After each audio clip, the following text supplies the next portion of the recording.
Hello everybody. Welcome to 2008 Mid-Year Review. Alright, before we jump in and get started here, I want to preface this whole thing with saying that what we're going to go over today is nothing more than what I call cocktail talk. Now, if you don't know what cocktail talk is, it's when you and your trader friends sit around and you talk about the markets, you talk about what you think, and you talk about the big picture, what's going on in the economy, and it's great. It's interesting. It's fun to talk about. It's again, you get to hear what other people think. But in the end, there's really nothing that should be traded off of. Everything should be traded off: the charts, your setups, your trading plan, everything you've put down on paper. That's what you should actually trade. So it's always fun to take a stop at the middle of the year and see kind of what has been going on and really kind of talk about what's going to likely happen in the future. I like the mid-year review. I think it's fun, but I got to say the end of year to me is much more important than we do. The end of year really should be a process where you went through your year and you really went through and saw what you did right and wrong, made any changes for the upcoming year. But for me, the mid-year review is more of just kind of a fun, as I said, cocktail talk, meaning it's best around a couple of drinks. So if you want to pop open a drink, look, as long as you're not doing this on a mobile device while you're driving, which, why would you? Come on, people.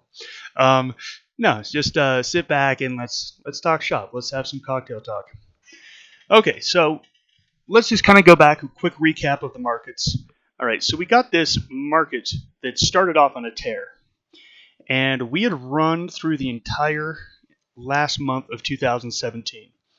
And I remember at the end of last year, I remember coming on and saying, okay, look, I might be wrong, but I have never seen an easier trade than December 2017. And we talked about this, and I said, look, they just announced the tax cuts. They just announced the tax cuts in early December. And what that means is that anyone who sold in 2017 would pay higher taxes rather than just waiting until January 1st, like substantial higher taxes. So I remember the thinking that, okay, well, who is going to sell their winners in 2017 when they could just wait 2 to 3 weeks, sell them in 2018, and actually save a bunch of money on taxes? So sure enough, we got that run through the end of the year. Now, I was thinking that we were going to get the sell-off really kind of closer to the start of January. Well, the first 3 weeks of January, the S&P was up 8%. And if you remember, I came on and I said, when the markets were up about 5% in January, I came on and said, okay, I'm out. I am no longer bullish. If the market wants to run without me, it can, but the markets, this is getting crazy. The markets are what I call going parabolic. Now, the markets kept going about 2 weeks after I said, hey, you know what, this is getting a little nuts. I'm going to wait for a better entry. And then we got a crash. Well, I shouldn't call it a crash. It was its first correction. It was exactly 10% in a correction. It was the first market correction in 24 months. That is a very long time between corrections. Now, a couple things really happened here. Number one, an inflation scare. We got higher wage growth on the January employment report. We also had a collapse in volatility products, which I think was really the big thing that happened. Volatility products are things like the VXX, the TVIX, all those levered things. They kind of went nuts. And by nuts, I mean they got mispriced, and that caused a lot of issues, caused a lot of people to be forced to dump things, which caused the market to go even crazier. So we got this big 10% down move in January. We bounced back up. We retested lows in March. And as of today, which is in July, the NASDAQ and the Russell 2000 have made new highs this year, but the Dow and the S&P haven't. They have not yet gone up above those highs. So we've had 2 raises in interest rates by the FOMC. ironically, we've actually had a sell-off in U.S. bonds in the first half of the year.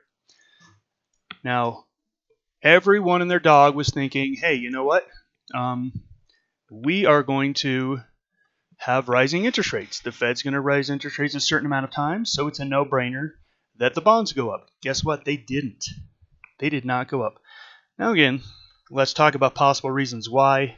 I think the biggest reason why is that we still have very, very low interest rates around the world, especially in Europe. So what happens is traders go into what's called an arbitrage trade. What they'll do is they'll go sell the U.S. 10-year and they'll go buy the German 10-year bond, or vice versa. They'll go in and do the so they'll buy the U.S., sell the Europe, or you sell the Europe and buy the U.S. And what happens is it keeps them tighter together. So because Europe and Japan kept rates so low, our bond market really couldn't rise because of the arbitrage that was happening. So that kind of surprised the markets. The financials did not do well. The dollar strengthened, which I know I didn't expect, but the dollar strengthened throughout that year. So again, I think the story in 2018 about interest rates was that it didn't happen like people thought.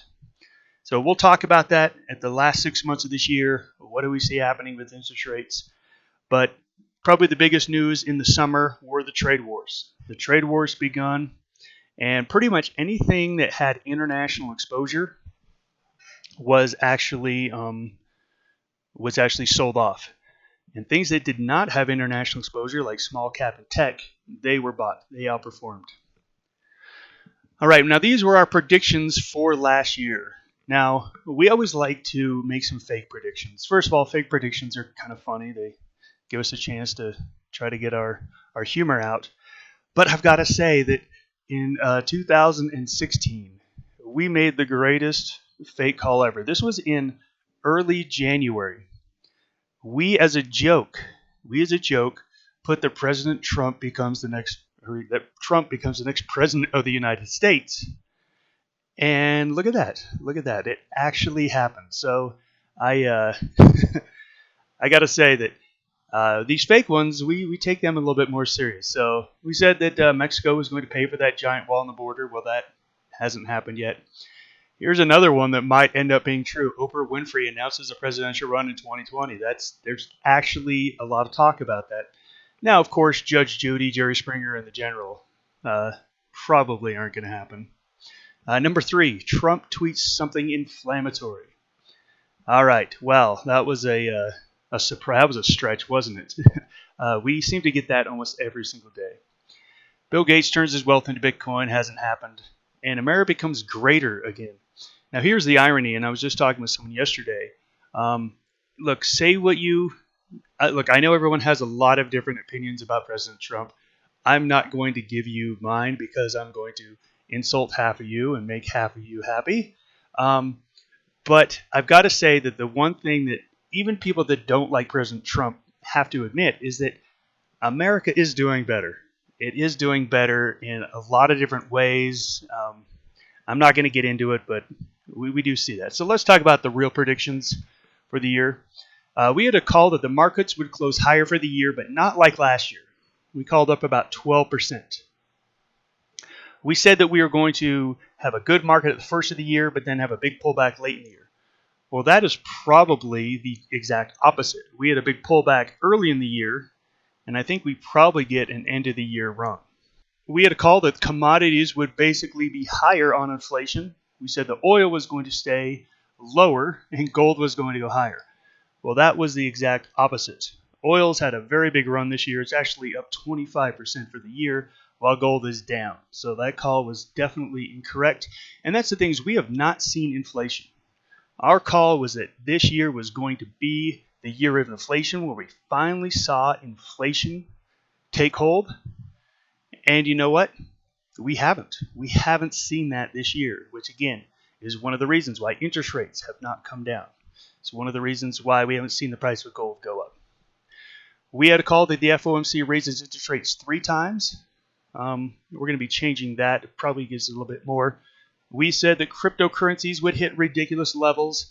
Now, we thought that would happen, probably later or middle of the year, but it happened in February. We had Bitcoin spike up to 20,000, and then it's crashed. So we actually did see that already this year. Cryptocurrencies did hit ridiculous levels. And our call was for the U.S. dollar to weaken. Well, that did not happen. The U.S. dollar strengthened. The U.S. dollar strengthened, which we just did not expect. All right, so let's talk about what we're looking for in 2018. I'm still going to stick with our call that the equity markets continue to rally higher. The economy is doing great. It's fantastic. We call for a correction of 10 to 15% in the second half of the year. Well, guess what? That already happened. That already happened. So I think the correction has happened this year. I think we're pretty much on the upswing from here. We talked about what happened with central banks around the world.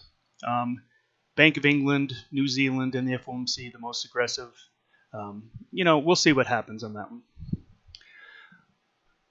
All right. Other themes we talked about, Eurozone growth continues to improve, and that has happened. Europe is doing much, much better than it has. We've had a little bit of fears here with Italy this year, but for the most part, the EU is doing much better. And we talked about inflation. We thought inflation was going to rise above 2%. That has not happened. That has just not happened. We thought it was going to get the worst in the UK, and early on in the year, that looked correct. But what happened is we saw the economic data turn down in the UK in March, and pretty much the Bank of England is on hold. All right, so let's jump into what has happened in 2018. So for the first 6 months of the year, the Dow is down. The S&P is basically flat, up 1%. And you can see the NASDAQ and the Russell have outperformed. Now, let's kind of talk a little bit about why this has happened. It's because we are seeing anything that is deemed international. Anything that gets a lot of their revenues and earnings from international. There's a lot of problems going on. Number one, the U.S. dollar has gone higher. So whenever you sell a product in another country and then you have to convert it back to U.S. dollars, you actually will lose earnings based on that conversion. And the higher the dollar goes, the less money you're able to bring home from those overseas markets. Also, number two, the tariff fears. The tariff fears and the trade wars have also hurt these international companies. So these two things have weighed down anything that, again, sells products overseas greatly. So what investors have turned to, they've said, hey, where's this not likely to hurt? And they take a look at things like the Russell 2000. Most of these companies are domestically based. Most of them don't really sell a lot of product overseas. So investors have said, hey, this is what we want to buy. Technology, specifically the FANG names, the Facebooks, the Alphabets, the Netflixes, the Apples, the Googles. I forget that Google changed their name to Alphabet, so it really should be Fana, F-A-N-A, but FANG's a little bit more catchy than that.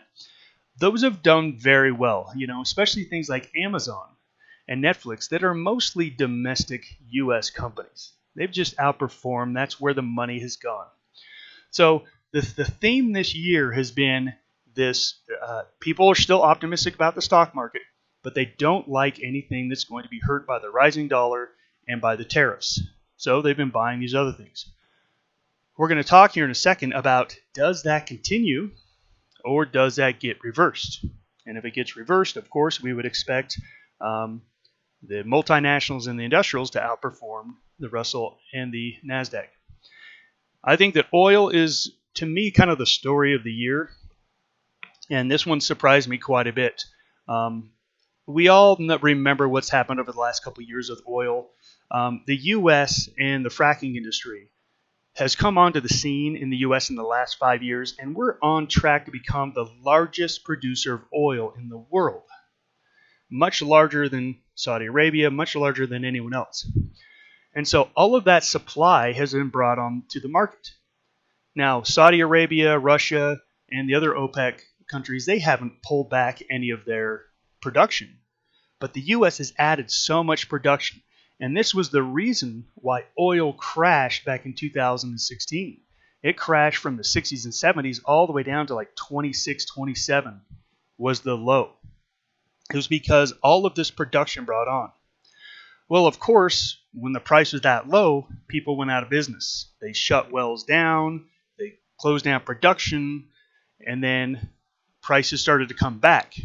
Now, my thought was, hey, once prices come back, we have all these wells that have just been put on hold. As soon as the price gets high enough, they're going to open those wells back up. More production is going to come out, and it's going to keep prices down. Well, here's the irony, is that actually has happened. They have opened up more production again, but the demand overseas has been larger than the market expected and I suspected, and we've actually seen the price of oil go substantially higher. So we do have production higher, but we also have this big demand that's much higher than everyone expected. So that really does put a floor under oil. As long as we have big demand, the market can accept higher production levels and higher prices at the same time. Now let's take a look at sector by sector. I'm just going to kill out conglomerates. The conglomerate sector has like 8 stocks in it, and a couple of them did very well. So let's just not even talk about this sector here. Best sector for the first half of the year, technology. Second is the services sector. Now, services is mostly consumer discretionary, things that consumers want to buy. So again, the Amazons, the Best Buys, the Targets, they go into this. Healthcare was number 3. Healthcare was the 3rd best. Now, ironically, these are the 3 sectors we like the best at the moment.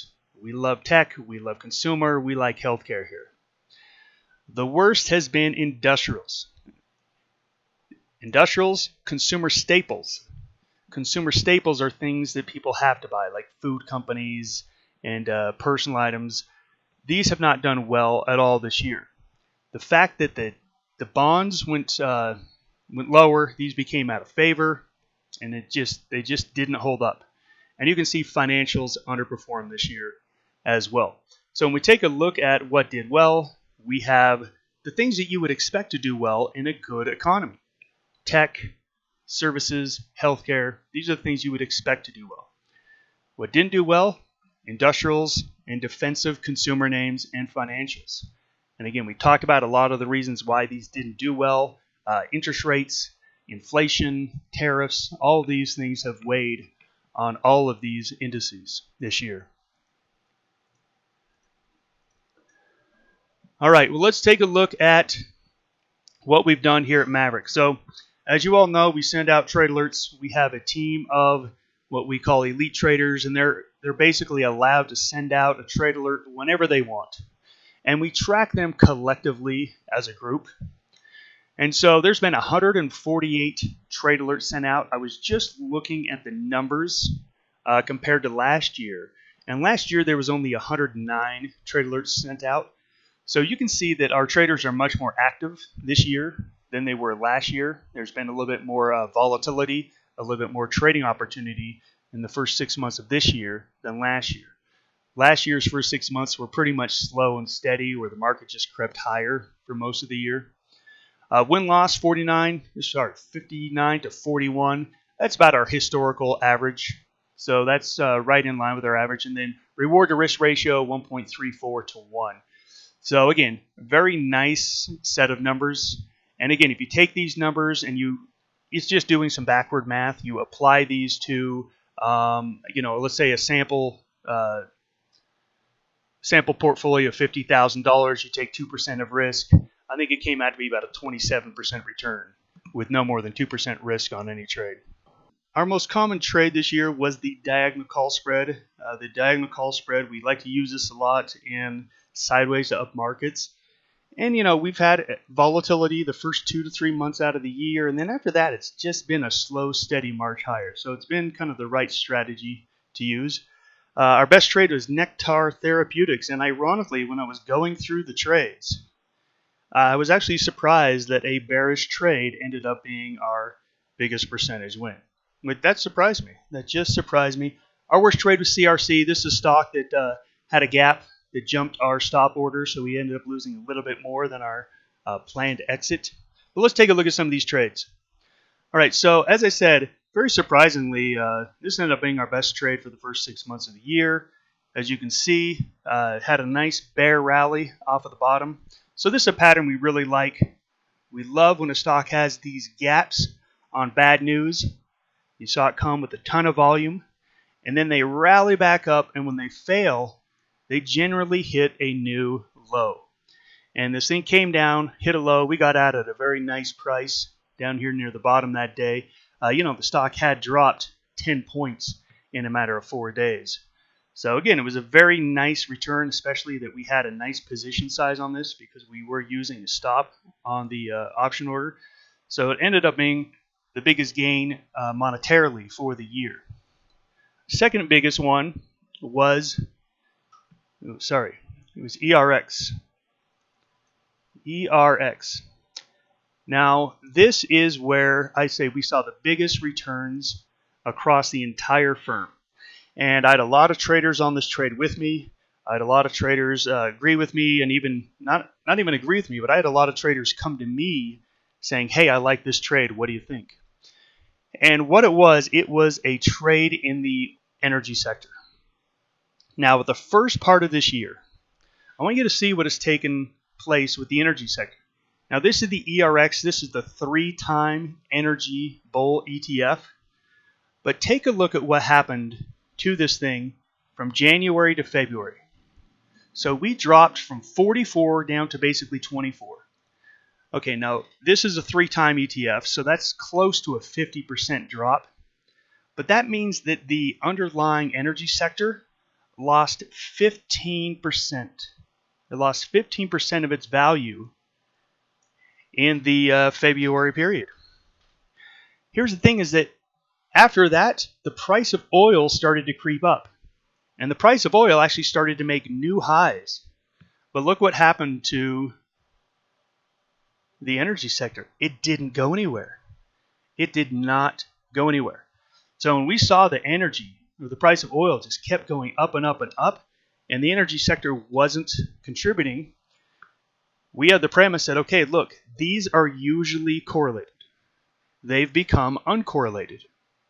So these things, sometimes they get uncorrelated, but in the end, they always come back to being correlated. At least they have in the past. So the premise was, look, either the price of oil has to come down to reflect what's happening in the energy sector, in the energy stock sector, or these stocks are underpriced and need to come up dramatically. And that was my premise that, hey, you know what? And I remember saying these exact words. I said, look, everybody, I'm a trend follower. I very strictly follow trends. But every so often, I stick my neck out on something that is counter trend. And I said, look, it doesn't happen often. It literally happens maybe once every year, maybe once every 2 years. But I said, this is a counter trend trade. I understand that it's against a lot of the things we follow here at Maverick. But the opportunity, in my opinion, was worth taking the risk. So we took long calls on the 3-time ETF energy sector, which is about the most bullish trade you can get, and hit it nicely. Now, sadly, this trade ended up going up to the high 30s before having a pullback. So it could have been even bigger. We had traders that did get more gains than that. But we hit our target, we hit our price, and we went ahead and took profits. But to me, this was the trade of the year so far, because not only were we in this one, we were in about 5 or 6 other energy plays, all during the same time. Our traders were in a bunch of energy trades at the time. It was a really nice period of time for Maverick and for our traders, and we heard a lot of positivity about that. It's really cool because right after this time, we had our New York Summit in the 1st of May. And I talked to a lot of traders there that were just super pumped and super happy about their results because they were on this long energy trade in the month of April. So, again, great job on that one. That would, to me, we'll see if we can get a better session or better month than what we saw in April. But I think that was probably the best month of the year if we were to fast forward 6 months. All right, so let's talk about where we are here and going forward. The economy's doing great. Now, I know you've probably heard me say this several times, maybe even several hundred times if you are a long term here, if you've been here for years and years. You hear me say the same stuff because it should be the same stuff. This is what I've said. If the economy is doing good and getting stronger, stocks go up. Now look, during these bull markets, stocks have pullbacks. Stocks have bases. Stocks even have the rare correction. But when the economy is getting better and earnings are going higher, stocks go up. And I know you've heard me over the last couple of years really trying to beat down any perma-bear that I have left. I don't think I have many left. But anyone who is still bearish, I'm going to keep beating on you because right now the economy is doing great. We're about to get second quarter GDP on Friday, and the estimates are for 4.2% economic growth. Now take a look at that. During the second quarter, economic growth was 4.2%. We haven't seen 4.2% since before the crash of 2008. So it's been over a decade since we saw that kind of growth. And what has the market done this year? The market's flat. Now, yes, the market did go up quite a bit last year, but we've now had 6 months of a consolidation. We've had 6 months of sideways where markets have consolidated gains. The economy is doing great. It's improving. It's getting better. Earnings are going up. The tax cuts that were enacted last year, what people don't understand is that before the tax cuts, the forward PE on the S&P 500 was about 20. Now that is on the expensive range. That is more expensive than average. Once the tax cuts went into effect, in correction with earnings estimates being risen, we are now trading at a forward PE of 16 on the S&P 500. That's right around historical norms. So again, if you're a bear, I don't see how you can stay a bear. Right now, if you're looking at valuations, because people say, oh, Rob, it's gone up so much. Well, that's irrelevant. What is the underlying value? What is the PE? And again, I'm not a big fundamental believer, but the PE, if you take a look at valuations, stocks are not expensive. So if stocks aren't expensive and you've got a 4.2% GDP, I'm telling you, look, there will be corrections, there will be pullbacks, there will be bases, but overall, markets go higher in that environment. So I think the economy stays strong. I think the markets will be stronger in the second half of the year. Right now, the S&P is up 1%. I think by the end of the year, we're up closer to 12%. So I think there's about 10 or 11% upside from this point on. Now, the dollar has been strong. I don't see that changing. And again, this was one of the calls I was wrong about at the first of the year. I thought the dollar would actually fall. It didn't. It strengthened. Now, some of the reasons it strengthened was, number one, remember, whenever you talk about currencies, it's a relative game. And I always say I love the currency market because in the stock market, everything can go down. For example, in 2008, when there was panic, stocks went down. All stocks went down in value. The only thing that went up in value were either highly defensive trades or inverse ETFs, which really aren't even stocks. But everything could go down. If the real estate market goes into a crash, all real estate prices go down. And what people are doing is they're selling their asset and going to cash. Well, the currency market is the cash market. You can't sell US dollars and not buy another currency. You can't do it. It's impossible. What are you going to do? Sell US dollars and go into what? You have to buy something with that, and it's going to be in another currency. And people always say, well, Rob, you could buy a commodity. Well, guess what? Commodities are all priced in US dollars. So if you own euros, you have to sell the euros, turn it into dollars, and then buy the commodities. So there still is a currency transaction there. So in the currency market, if something goes down 1%, something else has to go up 1%, or a combination of other things have to go up 1%. It's really, really cool. And so the dollar has gone up, which means other currencies have come down. We've seen the euro come down. We've seen the pound come down. We've really seen things like the Mexican peso, the Canadian dollar, the Australian dollar, they've all come down in value against the dollar. The question is, does that change? And why has that happened? We talked about low inflation rates. The U.S. economy is killing it much more than any other economy. All the other economies are doing okay, but the U.S. economy is killing it. They have a central bank that is aggressively raising interest rates where no one else is. So the question is, does that change in the next 6 months? And I don't really see that happening. I don't see that happening. So I think the dollar is likely to basically stay flat, maybe go up a little bit, maybe fall a little bit, but I think the U.S. dollar stays strong.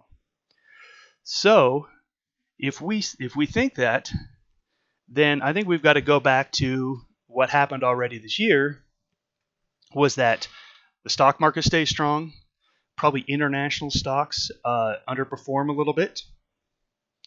But the big question is, does that change? Does that change? If we look at, here's the S&P chart right now, you can see we had that big fall in the early part of the year, and we've basically ran up, came down, retested, and since that retest, we have been on a slow, little steady march higher. It hasn't been really steep. It's been a slow grind, but it's just been rallying, pulling back, rallying, basing, rallying, pulling back. So again, we've got a pretty orderly uptrend here at this point. So the stocks are currently in an uptrend. The markets are in an uptrend. So our revised outlooks for the year, I still think the market ends up about 12%. This is what we talked about, revised or big pullback late in the year. I'm going to say that has already happened. I don't think we see a big pullback in the late part of this year. At the first of the year, we said the international emerging stocks are going to outperform the U.S.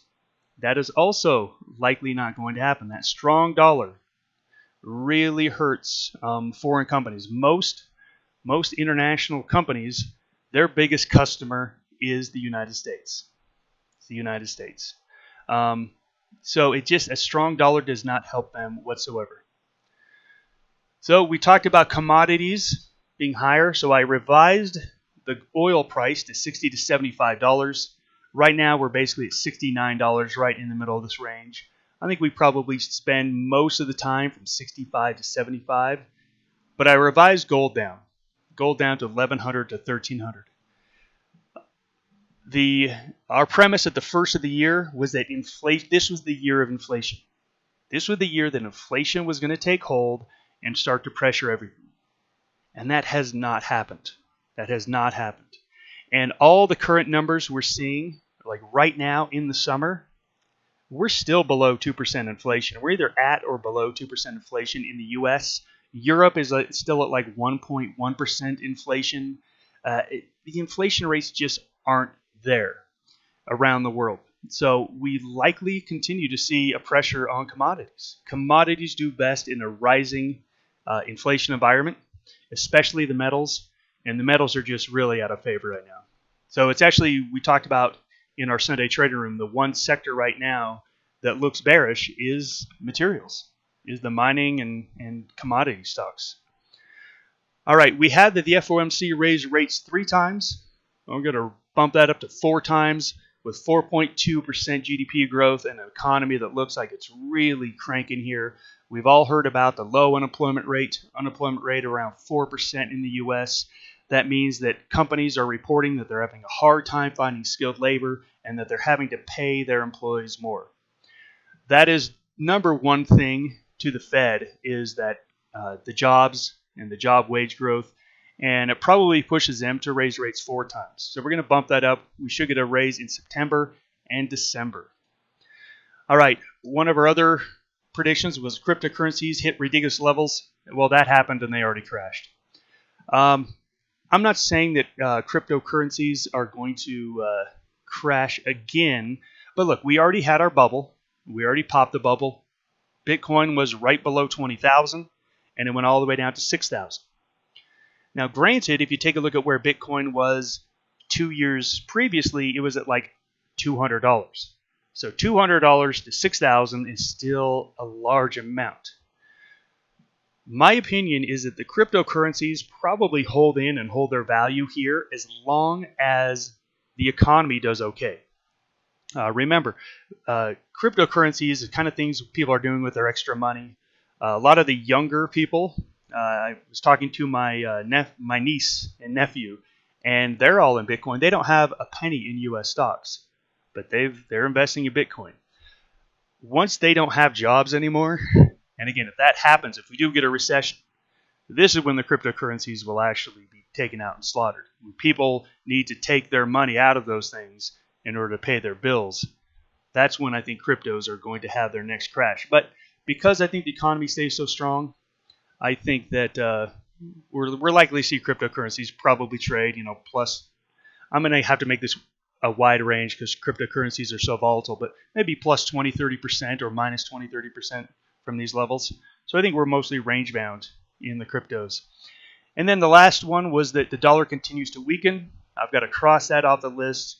It most likely stays strong, maybe weaken a little bit, but that's about it. All right, so we'll see. Again, it's one of these things, as I said earlier, this is always fun. I love to make predictions. I am a bold person, and I have no problem making predictions. And here's why. I have no problem looking stupid. Because let me tell you what, I've looked stupid many times in my life, so many times, and that's what the world of trading will do to you. If you've been a trader for any amount of time, you start to realize, look, I don't know. I don't know if I'm right or wrong on this one. I remember my first year in trading, once I started to read a bunch of books and start to learn about charts, I started to say things like, oh, I know this is going to do this, and I know the market's going to do this. Okay, that's the dumbest thing in the world. If you've ever said that, please don't ever say it again. We don't know. We don't know. And trading makes you look stupid a lot of the time. And that's okay, because what it is that you know that going into it, you're going to make 100 trades, and on 40 of them, you're going to look stupid. You're going to look really stupid. So, again, it's just, I don't mind looking stupid. So, we'll see what happens at the end of this year. All right, things to remember for 2018. And now these things aren't just for 2018. These things are for all the time. Be consistent. Be consistent. Everything you do in trading counts on consistency. Remember, we have no idea what's going to happen on one trade, or on 2 trades, or on 3 trades. Anything can happen. We could take a perfect position on a chart, and it could go against us, and we're lose on that one. It doesn't mean we're wrong. It's just we know that this is a numbers game. We have to make 100 trades, all within the same parameters, to get an edge over the market. That's what we need to do. We need to make 100 trades that all follow the same rules so we can get a consistent return. So be consistent. On any one trade, who knows what can happen? Just do the same thing on the next 100. And of course, proper position sizing. Position sizing is the one thing that will keep you in this game and make you win. Doing this wrong, you could actually be a really good trader and do this wrong and you'll lose. And let me tell you why. In one of our sessions, actually in a couple of our sessions, we have an odds table. And basically you can take your odds, and basically the question is, what are the odds that you have 7 losing trades in a row over the next 50? Now, if you look at someone who's a 50-50 win-loss, 50-50 win-loss, they have a 31% chance to have 7 losers in a row in their next 50. So basically, if it doesn't happen in this 50, it'll happen in the next 50. If you improperly position size and you take too big, let's say you take 10% of risk, you cannot weather a 70% drawdown in your portfolio. Or a lot of times people do these high win-loss percentage strategies, like a very wide condor. And what they'll do is they'll only make 20 cents and they're risking $4.80. But the odds of them making 20 cents are 95%. Now, because they're only making 20 cents, they think, well, I need to do at least 30 contracts because I want to make $600. Well, I want to make it worth my time. Well, what happens when they lose on 30 contracts? Again, that's a huge hit. So position sizing on all trades is huge. Again, same thing, position management. Trade for percentage returns, not for money. I just answered an email yesterday, and I told the trader, I wish that I could completely remove the profit and loss column from your trading platforms. If you couldn't see how much money you actually were up or down, would you trade better? Real quickly here, let me see your raise of hands. Raise your hands if you think that you could not see what your P&L was until after the trade was over. Raise your hand if you think you'd be a better trader. All right, look at all those hands go up. Yeah, I wish. And you know what's funny is you actually can delete that column from your own system. Look, I've tried a couple times, and damn it, I've always put it back up. So I've just realized, okay, that's just going to be a thing. But if you are a better person than me and you've got more determination, definitely take the unrealized P&L column completely out of your software. Because again, what we want to do is we just want to make good trades. Of course, we want to win on every trade, but that's not going to happen. We just want to make good trades. We want our trades to line up with where the market is, line up with where the sectors are, and we want to be long the strong stocks, short the weak stocks, sideways positions on the sideways stocks, and we want to do that every single month of the year. And if we do that, it's going to be a good year for you. You're going to have some months that are better than others. You may even have a month or two that is a negative month. You might have 3 or 4 months that are a negative month, but it's all about the end of the year return. All right, so congrats everyone. First half returns. We've had really great returns from our traders, so couldn't be happier about it. Second half of 2018, I think this is really where sector analysis is going to come into play. If you're in the right sectors, you're going to do great. And if the economy keeps growing and if the stock market keeps going up, the places we've been, tech, consumer, healthcare is starting to look better. That's the place where there's the growth. And right now, people want to be. So as always, focus on that relative strength and weakness. Make sure that you are always trying to get in the best stocks on the long side and the worst stocks on the short side. All right, and the last thing I want to end with is stay focused and never take the catastrophic loss. Now, I'm going to tell a story here. Most of you have probably already heard this story. But this was a story that brought me to tears. And I've actually said that trading has brought me to tears twice in my life. I've had actual tears of sadness twice over trading. Now, I've had bouts of sadness, but I've had 2 times where it literally crushed me and brought me to tears. And I always like to tell this story because I want to tell you my story so you never have to do this. Now, you might have to. You might have that personality, and you probably already have. But this was back in 1999. Now, in 1999, technology was going crazy. The internet was new. The dot-com stocks were going nuts. And I had kind of fallen in love with shorting. I really liked to short things. And there was a stock that came across my scans called phone.com. Phone.com. Now, phone.com, let me tell you a little bit about this company. This company had never, ever made a penny in profit. They'd never been profitable. They actually had revenues of 0. They hadn't even sold something. Now, when I looked into more, they didn't even have a product that was ready to sell to the market yet. They had an idea that they were going to make a product that either had to do with a phone or a computer, but they weren't sure yet, but they were going to make something. All right. So this stock comes public. It gets priced at $10. It comes public at $20. And over the next 4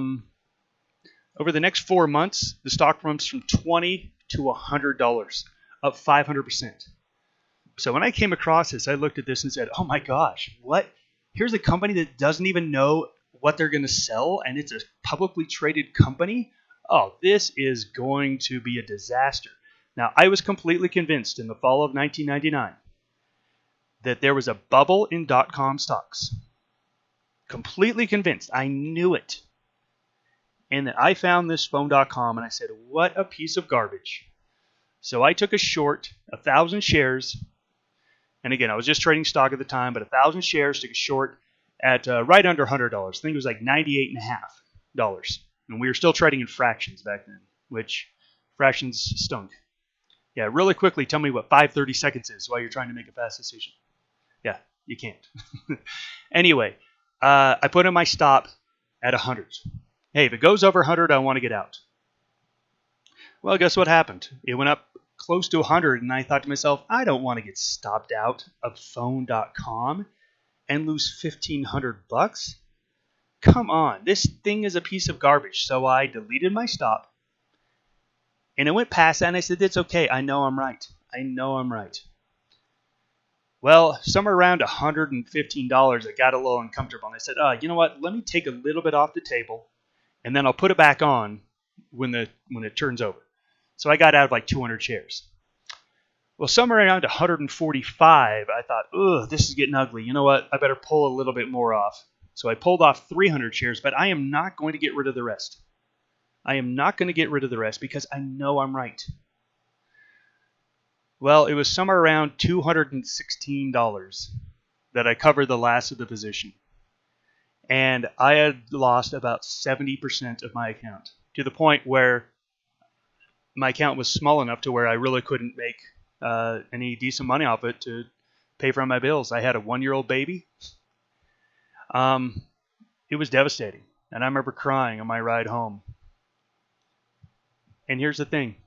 If I just stayed with my rules, it would have been a $1,500 loss.